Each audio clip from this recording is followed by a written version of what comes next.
Come with me to Portugal from New York City. I was flying out of LaGuardia Airport, so we left my apartment around 3:40 and the flight was at 7:45. To get to LaGuardia, we took a subway and then a bus. It took us about 1 hour total. Security was surprisingly fast, and we got dos toros for dinner. I inhaled that burrito bowl. The first leg of our trip was from LaGuardia to IAD, which is an airport outside of DC. My brother had an earlier flight than us, so he was already there, and me and my cousin Spencer met him there a couple hours later. We actually didn't know we had different flights, and it was very much a not chill situation, but my brother made it to LaGuardia and made it to his flight. Anyways, after making it to the airport, we were all reunited and boarded our flight, which took off at 10:25 p.m.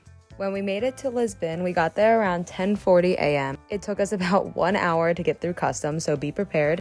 And then we went to go pick up our rental car and we realized that it wasn't in the airport. It was actually a meet and greet, so they picked us up and drove us to the offsite location. For lunch, we went to this place called Tacho do Pescador, and the food was actually incredible. They had this like homemade bread, we got this stew with octopus, and a dessert. All phenomenal, great way to start off the trip. After that, we drove from Lisbon to Porto, which was about 3 hours. May or may not have filled up the tank with the wrong gas. And our Airbnb did say it had parking, but I did not realize it was in this really tiny spot all the way in the corner. Luckily, my cousin and my brother figured it out. And I got the content, duh. We checked into our Airbnb. This was the view. It was incredible. I would recommend this Airbnb to everyone if you're on a budget. Once we got settled, we walked right over to the Sunset Park, and it was beautiful. At this park, they had a little vendor there where we picked up beers, and then we walked across this bridge into the town of Porto. The first thing we did was picked up pastel de natas. We went to Fabrica de Nata, and it was so good. After that, we walked around, but then we were starving, so we just got burgers and fries and beer, of course. And then we ended the night at a bar where we got a beer shot combo, and then we went home because we were tired. Don't forget to follow for more Portugal content.